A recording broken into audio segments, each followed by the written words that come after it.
16. martu. Bieži vien savu žulti viens pār otru te izgāž vairāki simti cilvēku. Un to, protams, izmanto gan vienas, gan otras puses provokātori, uzkurinot pārējos. Es jau izskaidroju saviem 3 bērniem, ka viņi dzīvo valstī, kurā svin svētkus par godu fašistiem. Savukārt organizācija, kuras neskatoties uz pasākumu aizliegumu tomēr grasās tos rīkot, mājaslapās viss ir salīdzinoši mierīgi. Ja par leģionāru atceres dienu ganīšanās katru gadu ir viena un tā pati, tad šogad daudz uzstājīgāk tiek pieprasīts aizliegt arī 9. māja svinības Pārdaugavā.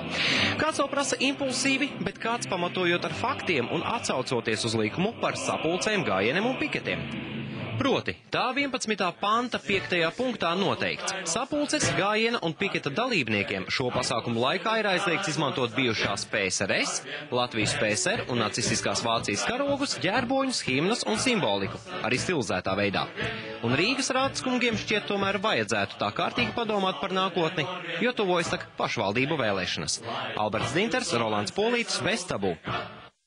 Piebildīšu, ka šīs dienas sarīkojumi notikuši bez kādiem starpgadījumiem. Nu, sīkāk gan par visu pēc brīža TV3 ziņās. Pēc skatītājiem mums ir noteikti jāatgādina jums 5 pretendenti uz šo te lielisko balvu 2400 latiem. Balsojums turpinās. Jā, un balsojums turpinās vēl stundu pēc rēdījuma. Tātad